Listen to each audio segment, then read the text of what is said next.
would have been enormous. It would, but it's almost impossible to secure any large number of people, ranging from the people outside a pub on a Friday or Saturday night, right the way through to something of the scale we're talking about today. Where things can be done, they are put in place to prevent either deliberate attacks or, more routinely, things are put in place to provide accidental contact between vehicles and pedestrians. We see railings and such like all around us in the streets, and there are concrete versions of that are used to prevent deliberate attacks, where that's a feasible option. But where you've got something as long as the parade route today, it's almost impossible to prevent either an accidental or deliberate coming together in vehicles and pedestrian crowd. Thank you, Peter. Much appreciated. Peter Kirk is a former detective chief inspector in the Metropolitan Police, now a security management and policing consultant. Kemi Badenoch, the Conservative Party leader, has said the pictures emerging from Liverpool are deeply worrying. Nigel Farage, the Reform Party leader, has said he's horrified to see the scenes in Liverpool. Sarah Davey, who leads the Liberal Democrats, says he is shocked by the news and the scenes. Natasha Clark, our political editor, will join us in around 10 minutes' time to bring us the latest on what the senior politicians are saying. Sheila Fogarty joins me now, an OBS presenter, and if you listen to Sheila's show, you'll know her connection with Liverpool as a city.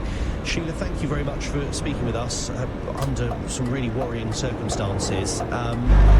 We've heard from callers sort of throughout the evening from Liverpool, and what you really get already is a sense of a community that has been through so much but is already coming together.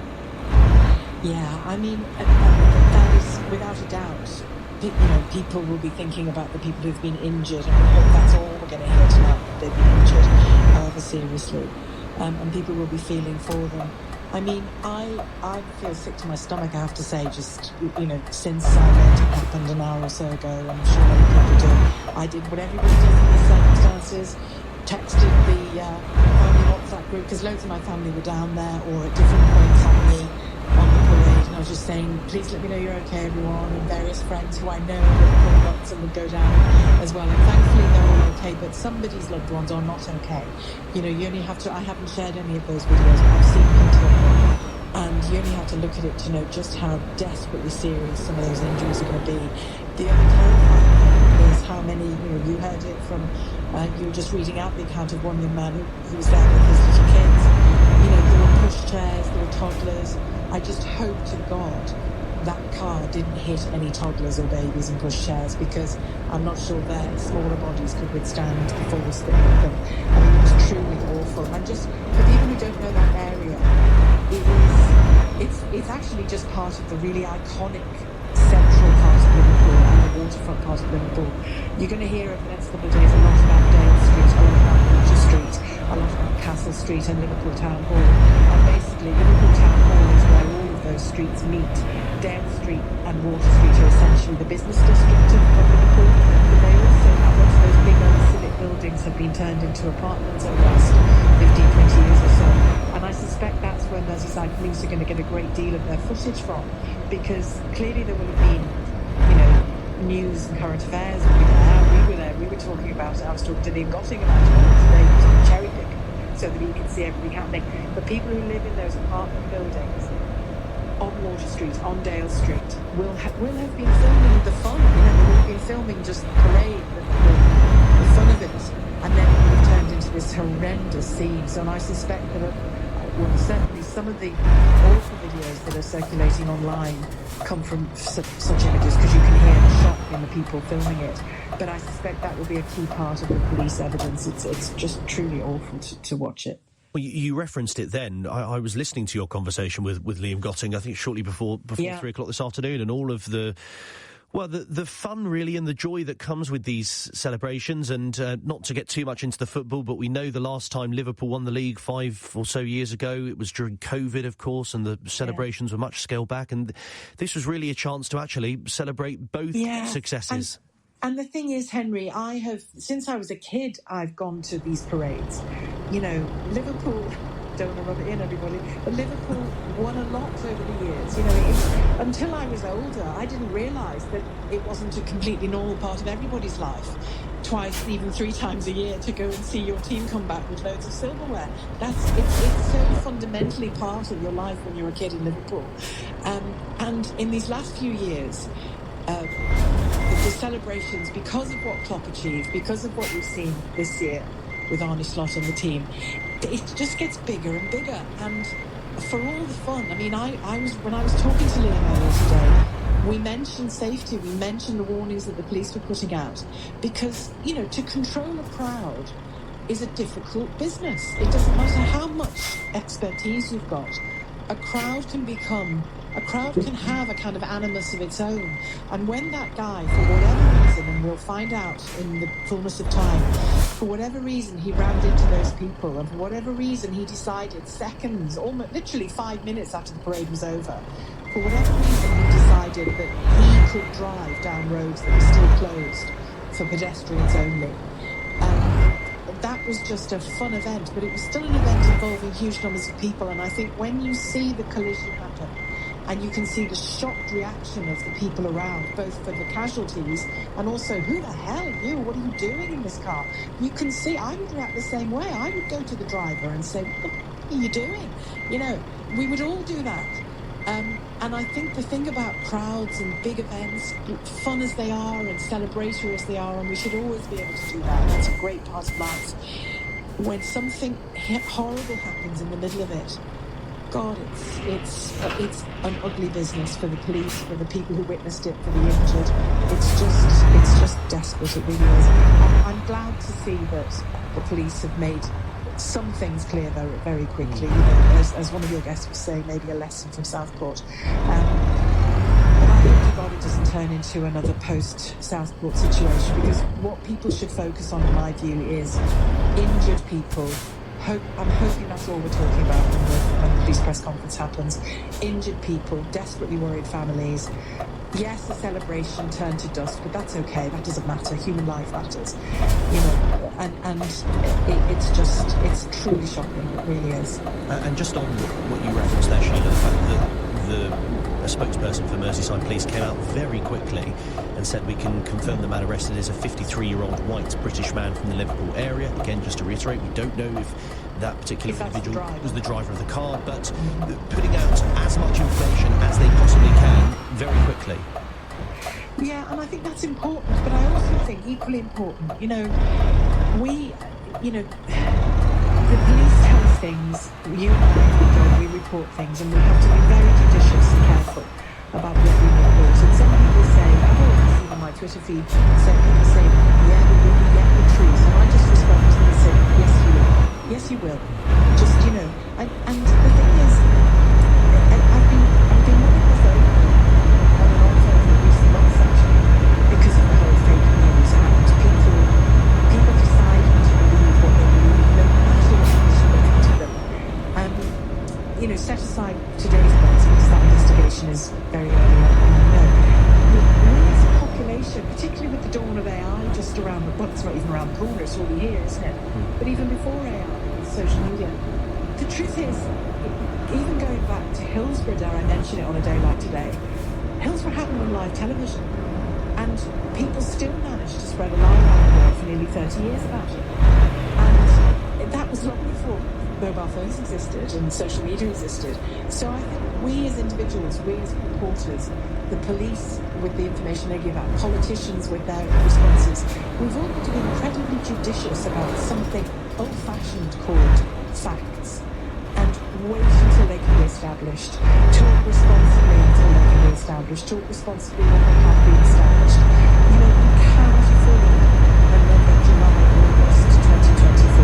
We cannot afford that kind of hysteria and mayhem and harm in the streets. It would just be appalling if that happened again.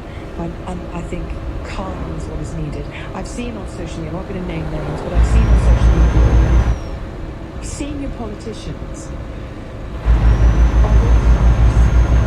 putting messages out that I know that they are sort of thinly coded messages that say I stand with Liverpool, or I stand with. All right, I get it. Of course, any normal human being stands with people who've been rammed by a car and injured like this. Of course we do. It almost doesn't need saying. But when a politician weighs in and says it, they better be saying it for the right reasons. Because if what they're really doing is playing games, then shame on them. And I think we need to watch out for politicians playing games in the next 48 hours. I think what you said earlier as well about, I mean, if Merseyside police were to do this very early on and say that, I mean, about putting information, they would be widely criticised. So you're right, there has to be that. Of course, we're all very impatient. People want to know. People who live in and around Liverpool, who have connections with the city, want to know. But I completely echo what you say in terms of wanting to get the information. Exactly. It's everybody's responsibility. It's ours as journalists. It's every individual citizen. It's the police. It's politicians. It's everybody's responsibility.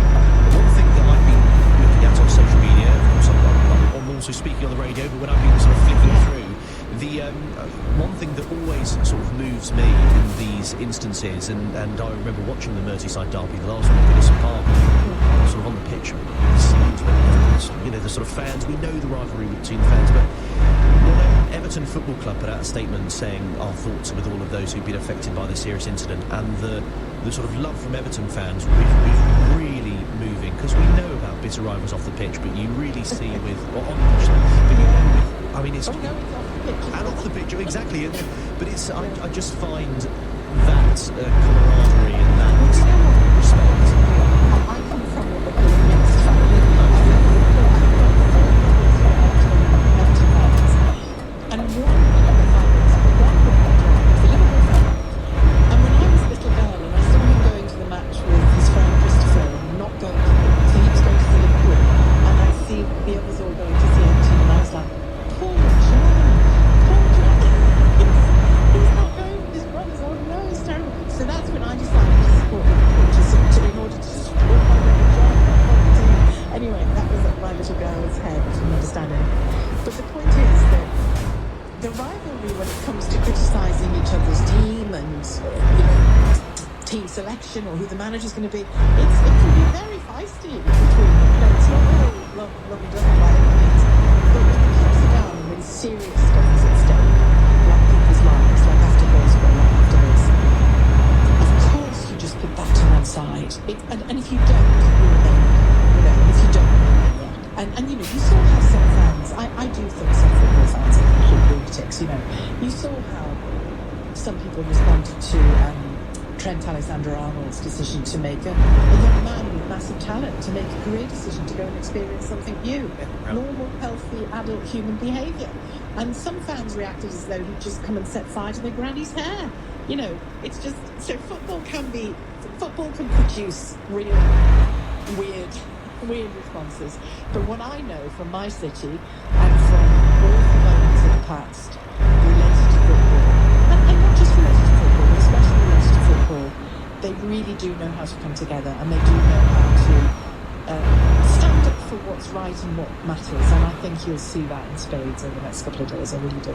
Sheila, very nice to talk to you under obviously very it's not the circumstances we'd have chosen. Sheila Fogarty is of course my colleague here on LBC. She'll be with you tomorrow and all of this week, as she was today, from 1 o'clock until 4 o'clock. Stay with LBC for the very latest on this, plus on the LBC app as well you can get more information. You're listening to Henry Riley here on LBC. This is LBC. Barclays Ready-Made Investments. We're closing the name. Not Barclays Where Do I Begin Investments. You can start from £50. That's why they're not difficult to get started investments either. And you can choose your risk level. So they're hardly in at the deep end investments. So, if you've got savings and you want to help grow your money over 5 years or more, then search Barclays Ready-Made Investments. Make money work for you. Investing is not for everyone. The value of investments can fall as well as rise, and you may get back less than you invest. T's and C's apply. Hey, it's Roman here. Now on Vodafone, you can get the epic Samsung Galaxy S25 Ultra and save up to £1,008 when you trade in an eligible phone. Plus, you can experience the exclusive Circle to Search feature, available only on Android, helping you to search fast and find what you need without switching apps. Go online and install today. Ends 12th of June. Vodafone. Say bye. £76 on 5GB airtime over 36 months and £72 on 100MB max speed. Eligibility, credit and trade-in checks and terms apply. Finance Vodafone. Henry Riley on LBC. Call 0345 6060 973. Good evening, 23 minutes past 9 is the time. You're listening to Henry Riley here on LBC. We're continuing to keep you up to date with what has happened in Liverpool. If you're just joining us and you didn't hear my conversation with Sheila Fogarty and Peter Kirkham, the former senior Metropolitan Police officer, just to recap, Merseyside police say a 53-year-old white British man has been arrested after a car drove into pedestrians in Water Street in Liverpool. Police have not said whether the man is the suspected driver and have warned people not to speculate on the circumstances surrounding the incident. There were reports of more than 750,000 people who were on the streets of Liverpool for their Premier League victory parade. The club have offered their full support to the emergency services, as have rival clubs, the Premier League. The Prime Minister, Sir Keir Starmer, has said the scenes in Liverpool are appalling and has thanked the emergency services for their response. Well, speaking of politicians, we've also heard from various MPs who are representing the area, from senior politicians, from Nigel Farage to Sir Ed Davey to Kemi Badenoch. Let's check in now with Natasha Clark, who is LBC's political editor. And I just wonder, Natasha, if you could sort of talk us through some of what we've been hearing from very senior politicians. Good evening. Yes, good evening, Henry. As we spoke about an hour or so ago, Keir Starmer had just put a message out on social media. He described the scenes in Liverpool as appalling, saying his thoughts were with all of those injured and affected. He thanked the police and emergency services for obviously a very swift response. He said the incident was shocking and he was being kept up to date on developments. He said at the time, this was obviously before the police had released those further details about the man involved. He has said that we ask that they give the police the space they need to investigate. But of course, like I say, just a sort of hour or so later, we did get a few more details from the police. And I mentioned to you earlier, I think Keir Starmer and the whole of government will be aware that they do need to fill the vacuum. And as you've been talking about just with Sheila just then, the vacuum of disinformation that sometimes can swell on social media. So, in that statement we did get from the police, releasing more details than I think we usually get at this point in such a police investigation so soon after such an incident. I'm sure that is featuring in the Prime Minister's thinking, featuring in government thinking, in trying to get some statements out ASAP. And we've also just had a response as well in from the Home Secretary as well, Yvette Cooper, in the last hour, thanking again the police and the emergency services for their swift response. She says she's thinking of all of those affected at this very difficult time. The police are investigating and being kept up to date on those developments. Like I say, we've also been hearing from other senior politicians, and they are all of the same vein, Henry, very much shocked by the scenes that we've been seeing unfold in the news and on TV screens, saying that their thoughts are with all of those who have been injured or affected. And of course, we still don't know, it's still too early. We don't have any details of casualties or God forbid, any worse at this stage.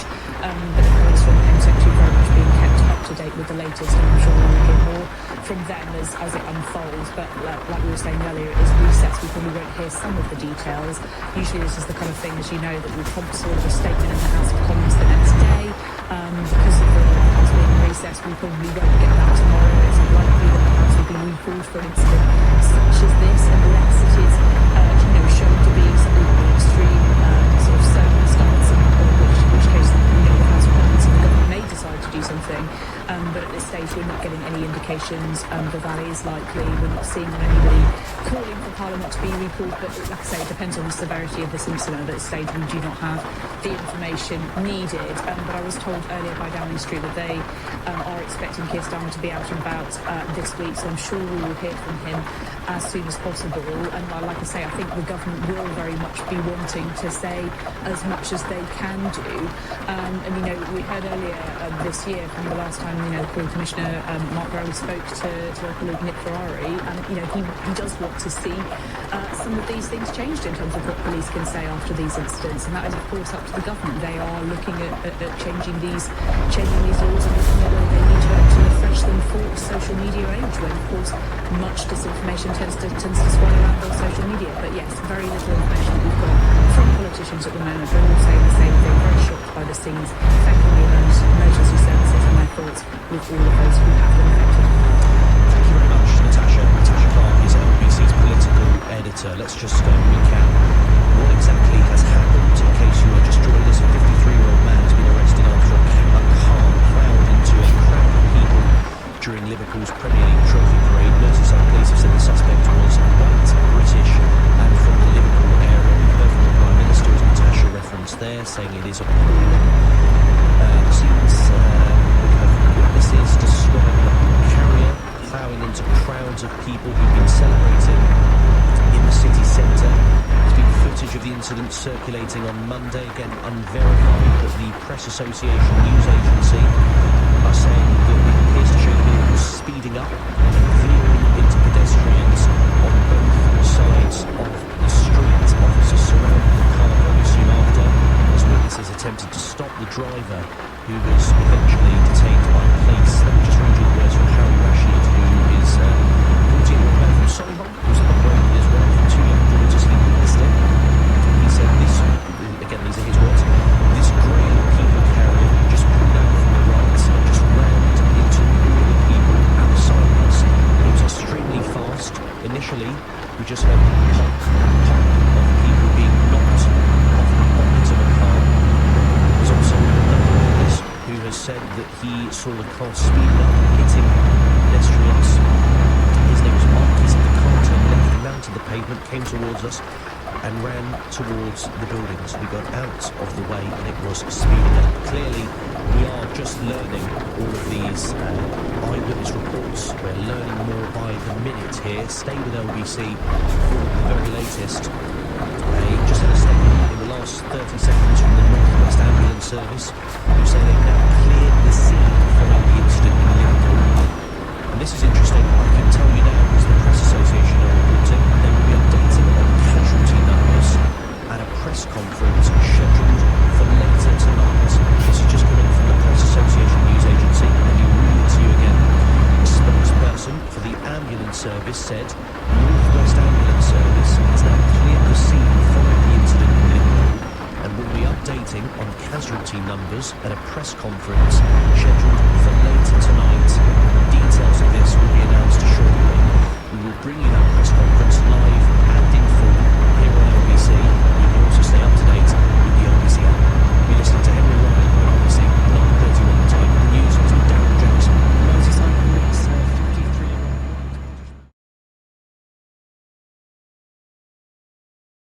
Community comes together at difficult moments.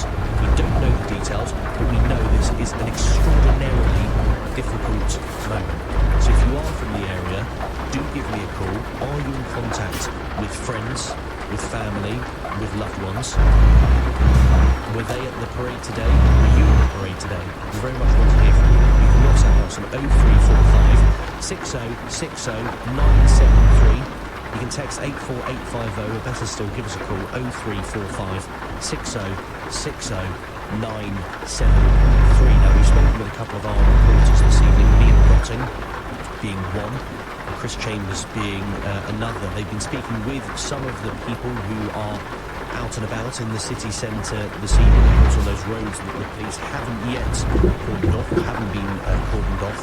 And one particular eyewitness who spoke with LBC was Les.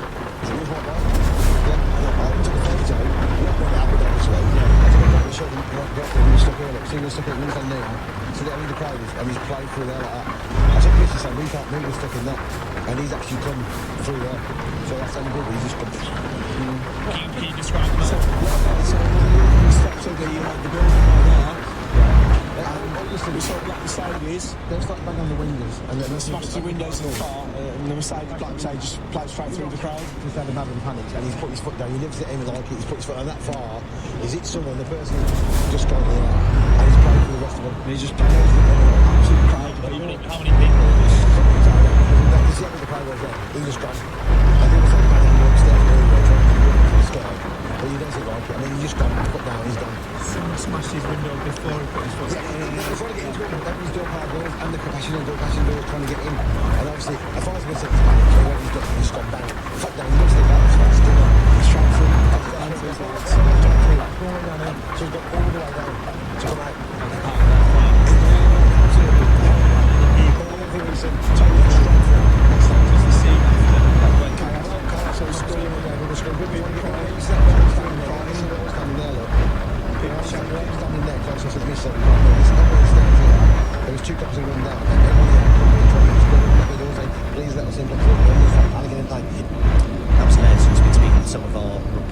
Jones, who, of course, is an eyewitness who has seen what has happened. Liverpool FC Football Club have put out statements. Just to remind you, we are in direct contact with Merseyside Police regarding the incident on Water Street, which happened towards the end of the trophy parade earlier this evening. Our thoughts and prayers are with those who've been affected by this serious incident.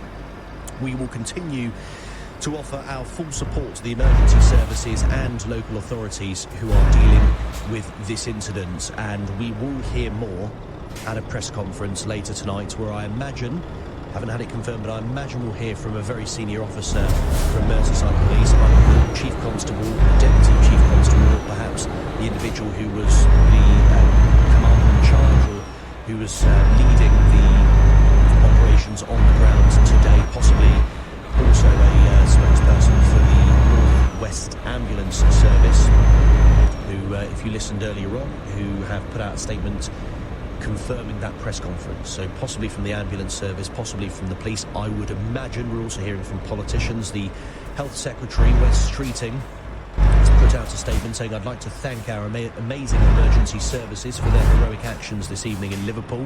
My heart goes out to everyone impacted in this horrible incident. My department is working with NHS England to keep across any developments for our NHS staff." And again, I mentioned it earlier on, I think it's important to keep reiterating. The NHS University Hospitals Liverpool Group urge members of the public.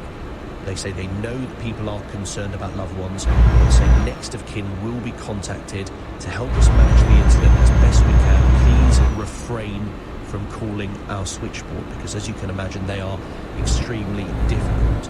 If you are in possession, as some of our callers have been, eyewitnesses of any footage, do get in touch with Merseyside Police on 101.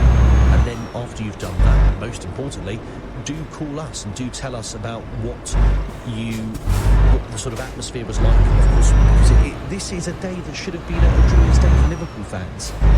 It's not an exaggeration to say that people will have come from around the world.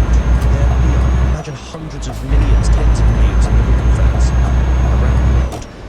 People coming from the city centre, and we know the sort of the camaraderie that exists within cities, particularly cities like Liverpool.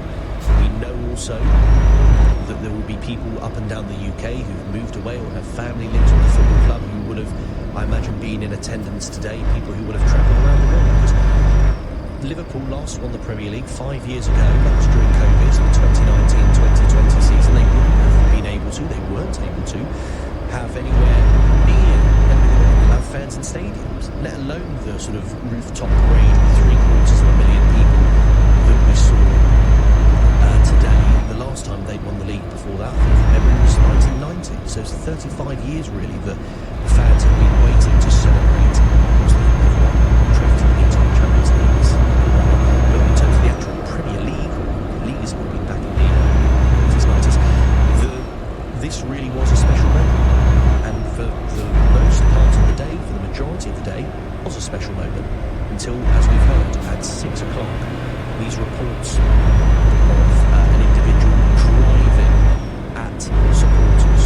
Police described it as a collision, but also saying, and again, not necessarily connected to the collision, but police say they have arrested a 53-year-old man. Whether there is any link with anything, we will hear that, I imagine, at a press conference. The police will tell us exactly what they can as and when we find out more details from that press conference, which I imagine, I mean, it's 9:45 now. I imagine at some point in the next hour or so you would expect a press conference such as that. But as soon as we get wind of it, as soon as the press conference starts, don't go anywhere, stay with LBC. We will bring you the very latest and, of course, experts to react to what we've heard, to what the senior officers say, our reporters out and about in the area, and of course you can follow more on the LBC app as well. You're listening to me, Henry Riley, here on LBC, and it's 9:45. Coming up at 10 on LBC, Nick Abbott. A man has been arrested after a car drove into pedestrians in Water Street in Liverpool. We will keep you up to date. Nick Abbott on LBC. Thanks to their unique boutique spirit, there really is nothing quite like a Saga river cruise. There are the elegantly designed small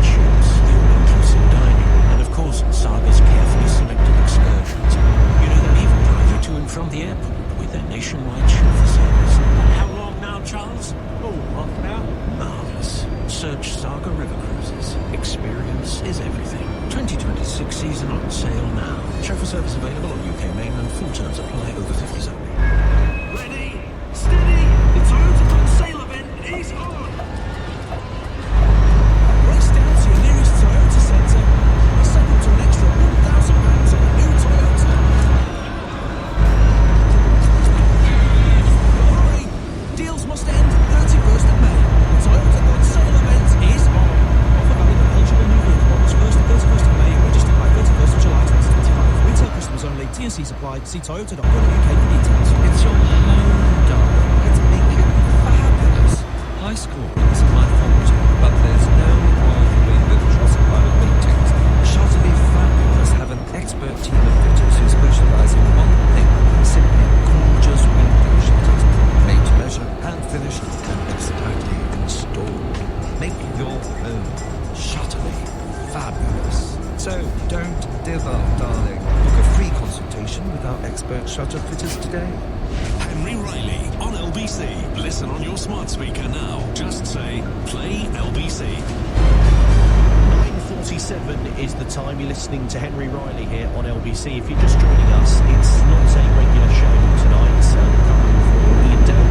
And of course, importantly, the reason it's not a regular show is because the conversations we were due to have, and indeed we did have right at the start of the show, seem completely insignificant now, really, and seem they just don't really chime with this important news that is coming out of Liverpool. That is what we want to hear about. We want to hear the very latest in terms of the press conference that is scheduled to happen later on tonight. We've heard from senior politicians. If you are just joining us, let me bring you exactly up to date with the facts, with what we know so far. A 53-year-old man has been arrested after a car ploughed into a crowd of people during Liverpool's Premier League trophy parade. Merseyside police said the 53-year-old man was white, British, and from the Merseyside area. We have heard from the NHS University Hospitals of Liverpool Group, who urged members of the public to refrain from calling to ask about loved ones after the incident because next of kin would be contacted. We've also heard from the North West Ambulance Service, who have said in the last half an hour or so, the North West Ambulance Service has now cleared the scene following the incident in Liverpool and will be updating on casualty numbers at a press conference scheduled for later tonight. Details of this will be announced shortly. We will bring you that press conference, whether it's me or it's Nick Adams on from 10 o'clock, live and in full here on LBC. And you can keep up to date with everything that is happening on the LBC app. I mentioned earlier on, by the way, there's some really harrowing accounts of what exactly has happened in Liverpool. One particular reporter was talking about his children, his daughter in particular, that he had to get out of the way. Let me just read that to you. This is from Matt Cole, who is a reporter, who said just after 6 o'clock the car drove down Dale Street towards the Strand. This was about 10 minutes after the bus carrying the Liverpool team had passed by. Thousands of people were walking down Dale Street when a commotion broke out and people began screaming as a car drove through the crowd. I grabbed my daughter and dived out of the way. The car carried on. As it passed by, men gave chase. The rear window was broken. An ambulance trying to make its way through the crowd was forced to stop by the size of the crowd, and this formed a barrier in the road which forced the car to stop. If you did see anything here, without speculation, I would very much like to hear from you in terms of whether you've been able to contact friends, family, other loved ones, extended family. We want to hear from you if you are from the Liverpool area. Maybe you're not necessarily there at the moment, but I mean, we know the community earlier on this week with Chief Editing, how they come together at extremely difficult times like this. The appalling scenes, the words of the Prime Minister. I imagine it's going to be a community that absolutely will, but that will be coming together at a time like this. Of course, you will know if you're a football fan, You'll Never Walk Alone, a song that they play at all home Liverpool games. Well, someone we spoke to earlier on was Daniel in Blackpool. We can go back to him now because if you recalled my conversation with Daniel, his brother was at the victory parade. He was trying to get through to him. He did manage eventually to get through to him. We're just making contact with Daniel. He joins us on the line now. Daniel, nice to hear from you again. I just wondered if you'd heard anything more from your brother. It seems like everything, and also another friend that I've just been in touch with, literally a couple of minutes before I spoke to one of your producers who's also in Liverpool, and they are also struggling to get out, and both parties that I know are having to ask friends to come in from outside of Liverpool to come in to pick them up because the trains are now, I believe the trains are now several Ubers cancelled on him. So the party that's with my brothers is 8, and they are struggling to get out of Liverpool.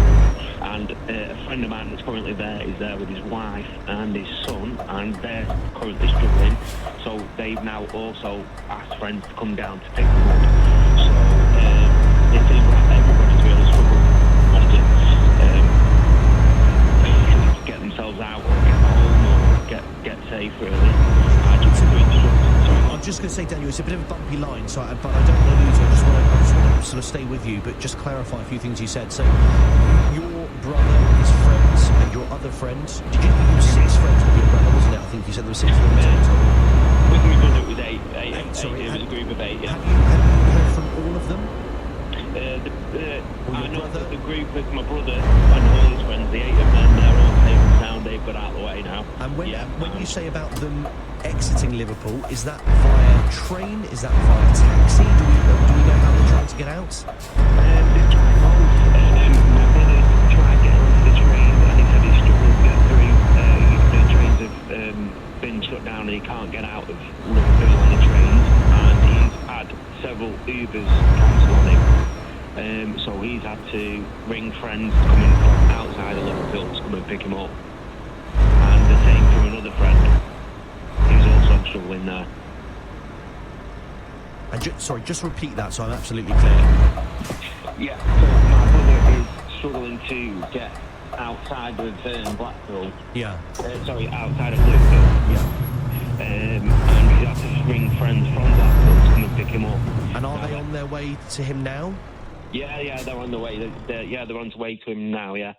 And the other couple that I know that are there with there's a couple and his son who are also there. They've also had to do the same because they've been let down by trains and Ubers as well. So they've had to ring friends out of town to come back to go and pick them up. So I think it's just happening to everybody in the same situation, that everybody must be trying desperately to get out of Liverpool city centre. So that's what I just imagine everyone's struggling to do at the moment, is trying to get out and get back home. Did he say what? I mean, I imagine prior to that he was probably having one of the days of his life, right? I know he's a Man United fan, I think you said. Absolutely, but he certainly was, mate. Yeah. He certainly was, yeah. No, like I said before when I spoke to you previously, he's a Man United fan, but he went with one of his friends who's a strong Liverpool supporter, so he thought, well, I'll go with him and support him in a day of celebration. And they all went, and they've had a great day so far. And I got a video message from before, and he was at, I can't remember what it was now, but they're all soaking wet, really enjoying the atmosphere, and everything seemed great and whatnot. And then, obviously, it's turned out as it was, and now everything seems to have turned upside down. And I just hope that everybody else has managed to get out happy and, and not being too upset with the situation, because it's just such a terrible situation, isn't it? It's horrible that we can't get out these days and enjoy ourselves. And, it's supposed to be a day of celebration.